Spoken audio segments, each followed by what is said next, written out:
ஏவாஸ்ரயாமஹா. அப்புறம் பெருமாளுடைய அழக வர்ணிக்கிறார். தத்தே பிரத்யக்ரதாராதர லலித கலா யாவலி கேலிகாரம் லாவண்யஸ்யைகசாரம் சுக்ருதி ஜனதிருஷாம் பூர்ண புண்ணியாவதாரம் லக்ஷ்மீ நிஷங்கலீலா நிலையனமமிருதஸ்யந்த சந்தோஹமந்தஹ சிஞ்சத் சஞ்சிந்தகானாம் வபுரனுகலயே மாருதாகாரநாத. தத்தே பிரத்யக்ரதாரா, அப்படியே கருத்த மேகங்கள். இப்போ அடிச்ச வெயிலுக்கு எல்லாருக்கும் என்ன ஒரு பிரார்த்தனை? வந்தாலும் வீட்டுக்குள்ள தண்ணியே வந்தாலும் பரவாயில்ல சுவாமி, மழை கொட்டட்டும் இல்லையா? இப்படி அதிவிருஷ்டி அனாவிருஷ்டியா இருந்தாலும் கஷ்டம்தான். அப்படியே கருத்த மேகங்கள், அந்த நீரின் கனம் தாங்க முடியாமல் அப்படியே மேகங்கள்லாம் கீழே இறங்கணும், கருத்த மேகமா இருக்கணும். அதனால்தான் சொல்றார் பிரத்யக்ர தாராதர. அந்த கருத்த மேகங்களை போல் பகவானுடைய ஆச்சரியமான திருமேனியாம் குருவாயூர்ல. அந்த மேகங்களுக்கு நடுவில் பளிச்சுன்னு ஒரு மின்னல் வெட்டினா மாதிரி மகாலட்சுமி நடுவில் இருக்காளாம்.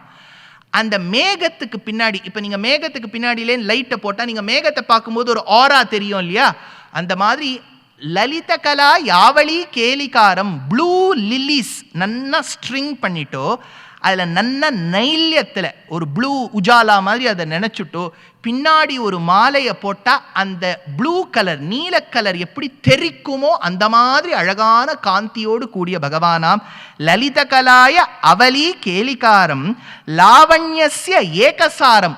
அழகின் மொத்த உருவம் எடுத்து வந்தது போல் பூவுக்குள் ஒளிந்திருக்கும் கனிக்கூட்டம் அதிசயம் மாதிரி அந்த பூவுக்குள்ளே இருக்கக்கூடிய கனிக்கூட்டமாக பகவான் இருக்கின்றார். அதனால லாவண்யஸ்ய ஏகசாரம் சுக்ருதி ஜனதிருஷாம், இது மக்கள் பார்க்கக்கூடிய அளவுக்கு அழகா இருக்கே. பூர்ண புண்ணியாவதாரம், அவதாரங்கள்லயே சிறந்த அவதாரமா இருக்கேன்னர். ஏன் கிருஷ்ணாவதாரத்துக்கு அந்த பெருமைனா, 3ஆவது நாள், அதாவது நாளனிக்கு சாயங்காலம் 8லேருந்து 8:30 கிருஷ்ண ஜனனம் சொல்லுவேன். அப்போ தெரியும் கிருஷ்ணாவதாரத்துக்கு நிகர் இன்னொரு அவதாரம் சொல்லிட முடியாது. ராமர் கிட்டக்கு வந்துடுறார், அதுவும் குறைச்சல் இல்லை. ராமாயணத்துக்கு அவ்வளவு பெருமை. ஆனால் கண்டஸ்தமாக நம்ம ஆச்சாரியர்கள் அத்தனை பேரும் அனுபவிச்ச ஒரு அவதாரம்னா அது கிருஷ்ணாவதாரம்.